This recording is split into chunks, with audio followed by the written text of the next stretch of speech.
À tous. Aujourd'hui, je voudrais partager avec vous une idée qui pourra peut-être révolutionner votre manière de voir le développement personnel. C'est un état par lequel je suis passée, bien sûr, et qui était de toujours chercher à devenir la meilleure version de moi-même. Et en repoussant, bien sûr, tout ce que je jugeais moins bon ou négatif en moi.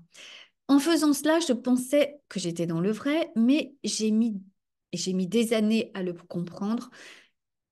Je bloquais ces parties de moi, celle-là, celle que je croyais pas belle, mais aussi toutes les autres sphères de ma vie. Alors, si on essaye de comprendre pourquoi c'est une erreur majeure, en se concentrant uniquement sur ce qui brille, en essayant d'éliminer tout ce qui nous semble pas beau, inadéquat, on passe à côté d'un trésor caché. D'autant que qu'est-ce qui fait que toi, tu décides de ce qui est bien ou moins bien, de ce qui est beau ou moins beau? Qu'est-ce qui fait en toi que tu vas décider que ça, tu veux l'être ou ça, tu ne veux pas l'être. Tu vois, c'est aussi aller rechercher ça. Et en faisant ce travail d'aller voir nos zones d'ombre pour les mettre en lumière, eh bien, on arrive à faire un travail en profondeur sur soi. Parce que ça nous oblige à nous poser les bonnes questions. Pourquoi ça, c'est important pour moi? Pourquoi j'ai plus envie de faire ça que ça? Tu vois à quel point ça peut être important de faire euh, ce travail. Parce que on va aller regarder nos parties les moins lumineuses, on va aller les regarder de près.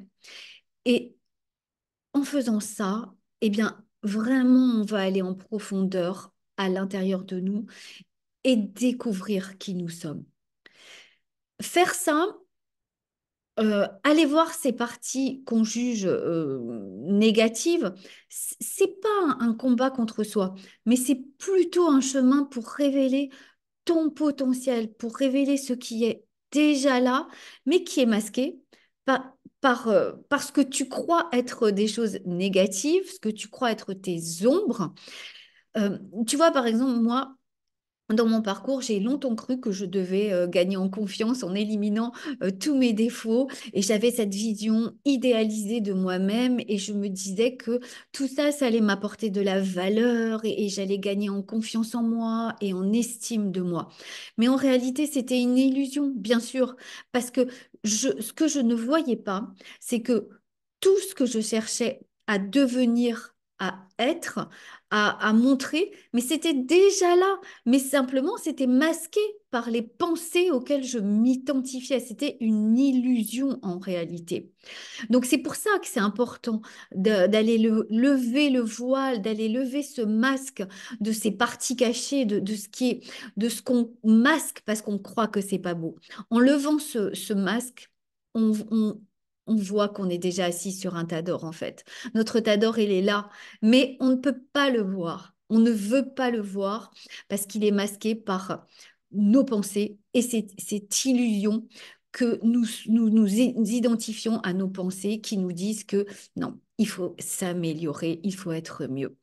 Alors, cette mise à jour de qui tu es déjà, de qui tu es déjà à l'intérieur de moi, de ce que j'appelle sortir ta panthère, parce que ta panthère, elle est là, mais elle peut être masquée, eh bien, c'est vraiment ce qu'on fait dans les programmes Sors ta panthère. Et je débute un programme lundi, lundi par contre, non, le 15 juin, je crois que c'est un samedi, donc ça débutera plutôt le 17.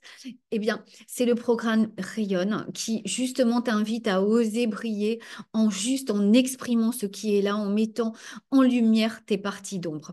Donc, si ce programme t'intéresse, si tu te sens prête à ouvrir ton coffre d'or, eh bien, je t'invite à prendre contact avec moi. Tu peux soit booker un rendez-vous découverte en cliquant sur le lien que tu trouveras sur la vidéo, ou tu peux aussi t'inscrire directement au programme. Tu trouveras tous les renseignements sur cette vidéo. Je te dis à très vite.